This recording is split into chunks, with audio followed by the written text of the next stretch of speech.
Chapter 4. Wagons in the Night. They came one by one, the people of the moors, crossing the yard quickly and silently, as if they had no wish to be seen. They were a strange collection, grouped around Jos Merlin in the bar.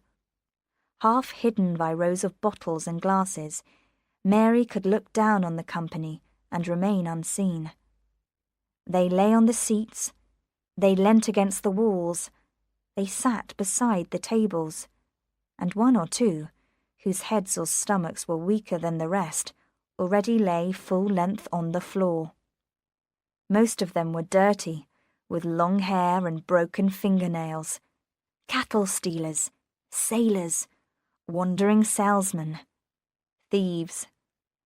The smell of drink and tobacco and unwashed bodies was strong. Mary felt disgust rise up in her, and she knew that she would give way to it if she stayed there long. The evening seemed endless, and her one thought was of escape.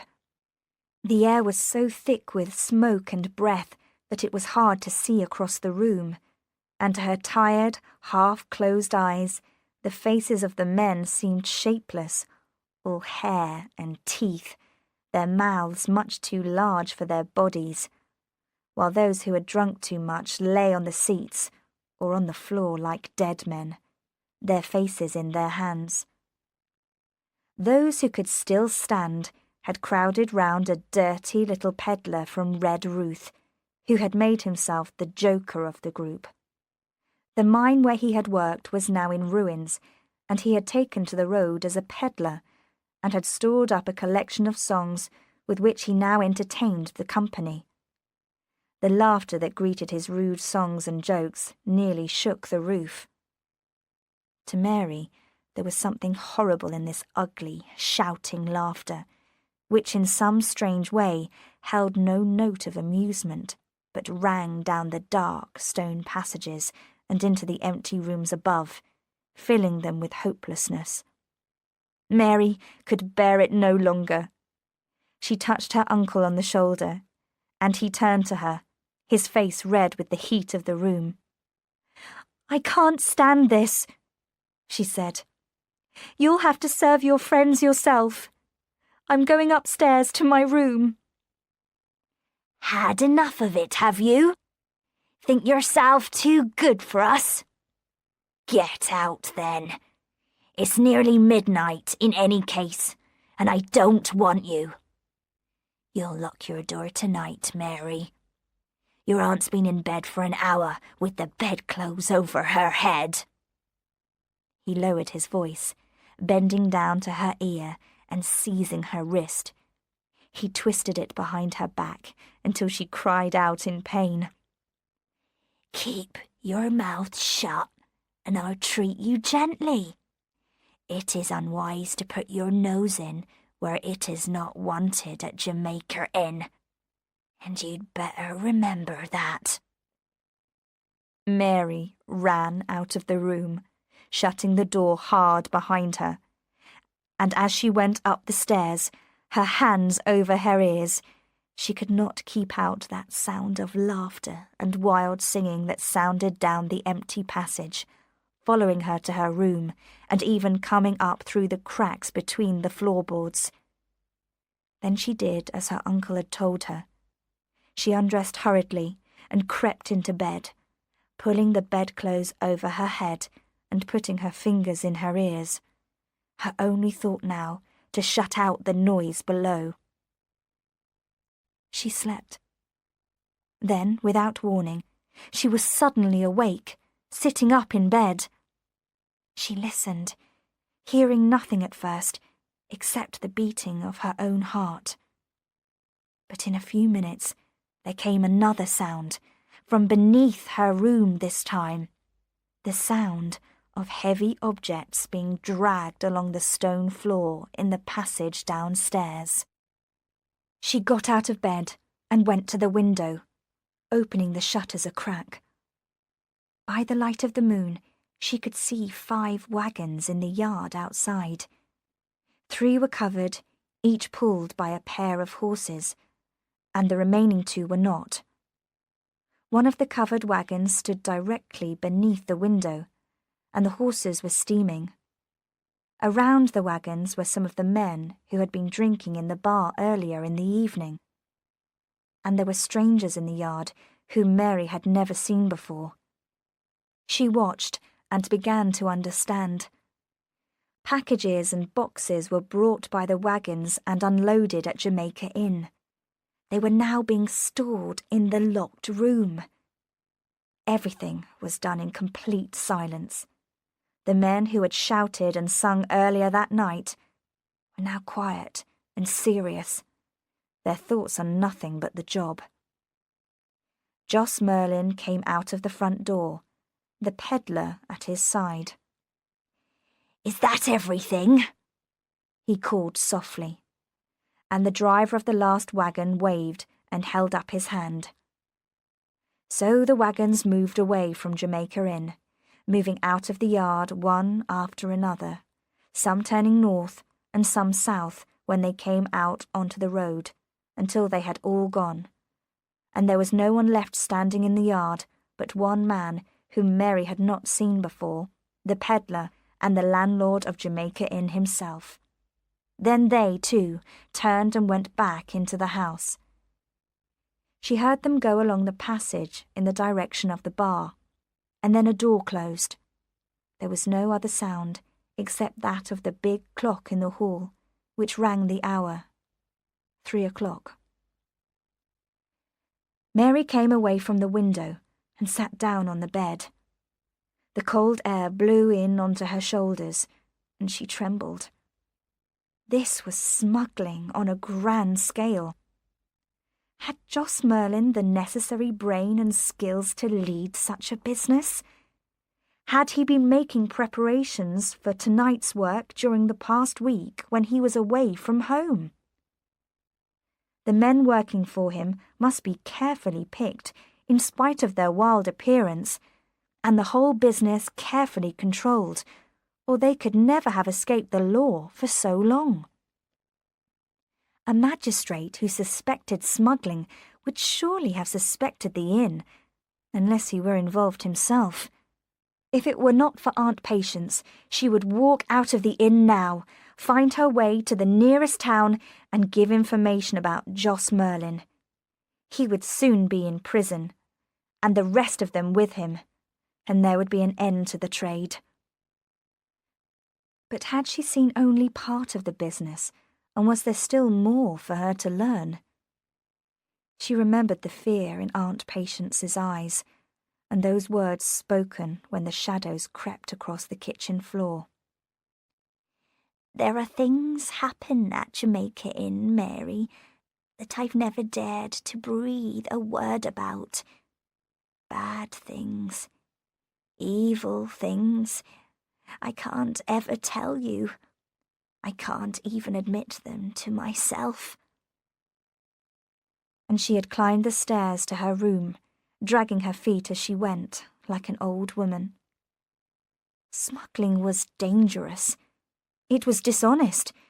It was strictly forbidden by the law of the land. But was it evil?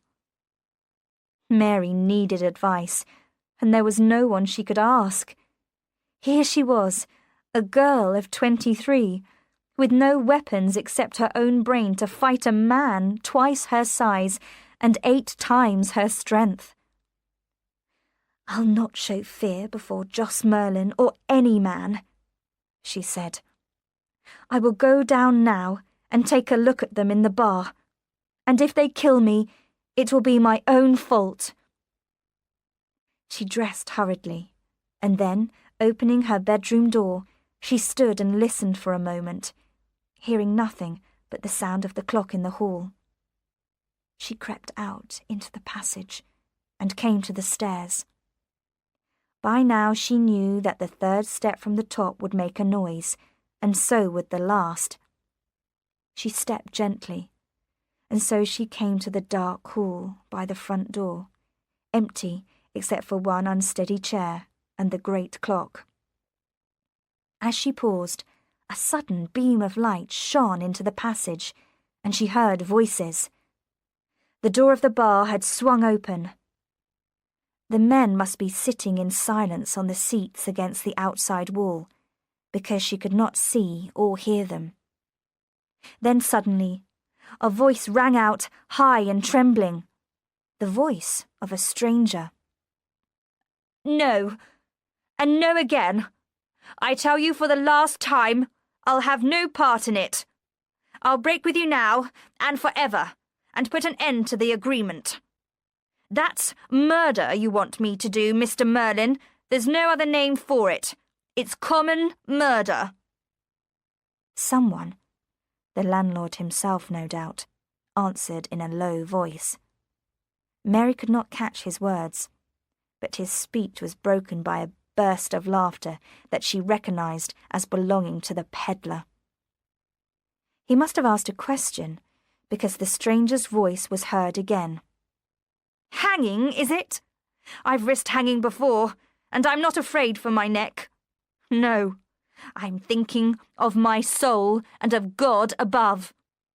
When it comes to the killing of harmless people, and perhaps women and children among them, that's evil, Joss Merlin, and you know it as well as I do." Mary heard the sound of a chair being pulled back, and the man rising to his feet. Then her uncle raised his voice for the first time. "Not so fast, my friend," he said. "Not so fast.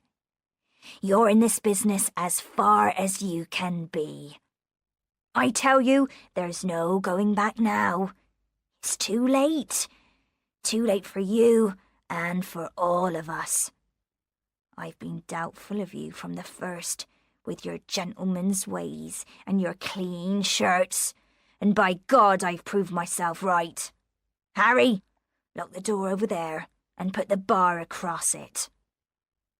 There was a sudden cry, and the sound of someone falling, and at the same time the table crashed to the floor. Once more the peddler laughed his disgusting laugh, and he began to whistle one of his songs. "Harry, stand where you are by the door, and put your knife in him if he tries to pass you. Now, look here, Mr. Lawyer Clark, or whatever you are. You've made a fool of yourself tonight, but you're not going to make a fool of me.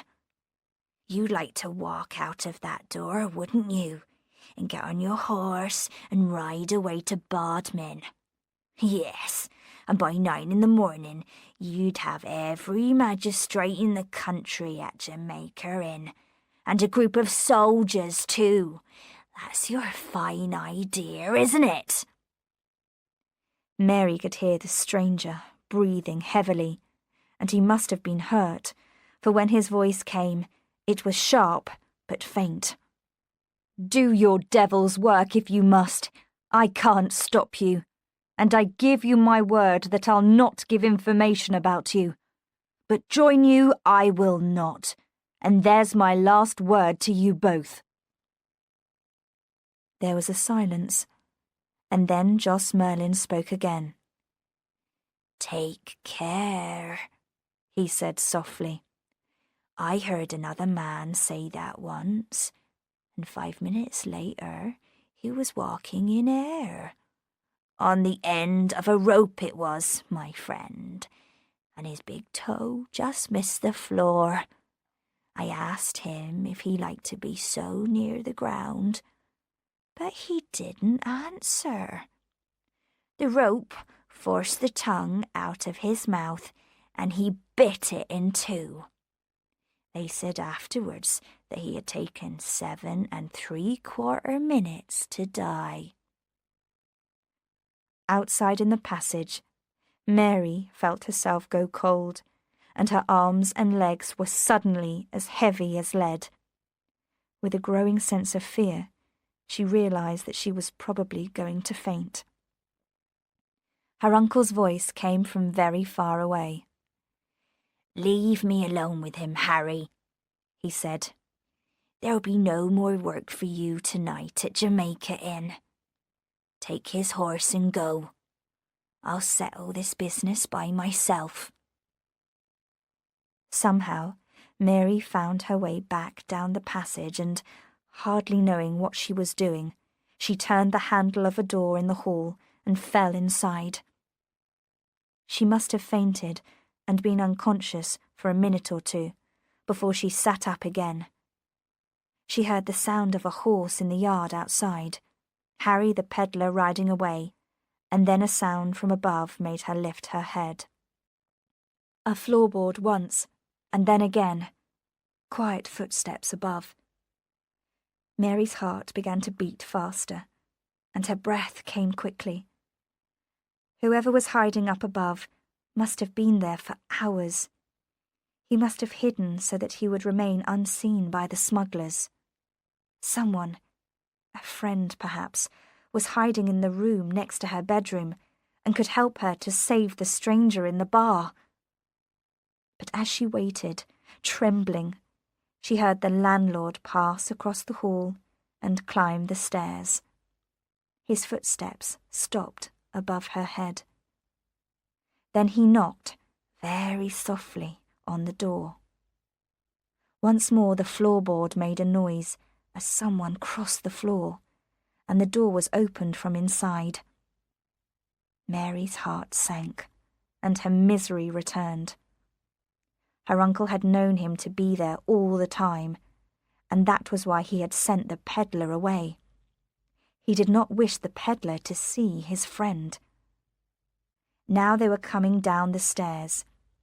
They stopped for a moment outside the door of the room that Mary had entered, and for a moment she thought that they were coming inside. They were so close to her that she could have touched her uncle on the shoulder through the crack of the door. Then he spoke, and his voice whispered right against her ear. "You must say, it's your judgment now, not mine. I'll do it, or we'll do it between us. It's you who must say the word."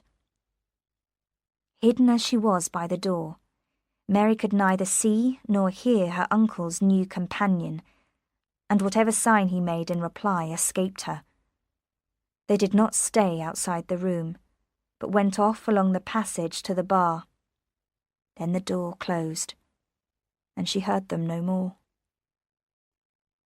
Her first desire was to run out into the road, and so away from them, but she soon realized that by doing that she would gain nothing. Quite possibly there might be other men on guard along the high road. She must have stood for 10 minutes or more waiting for some sound or signal, but everything was still. Only the clock in the hall made its usual noises, unaffected by events. Then she went out into the dark passage. No crack of light came out under the door to the bar. She laid her ear against it. There was no sound. Through the keyhole came a steady current of cold air. Mary thought for a moment. Then she opened the door and stepped into the room. There was nobody there. The door leading to the yard was open, and the room was filled with fresh November air. The seats were empty, and the table that had crashed to the ground still lay on the floor, its legs pointing to the ceiling.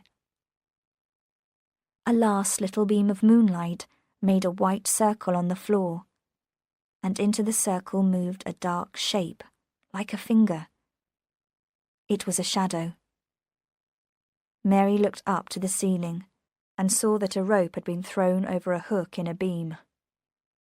It was the rope's end that made the shadow in the circle, and it kept moving, backwards and forwards, blown by the wind from the open door.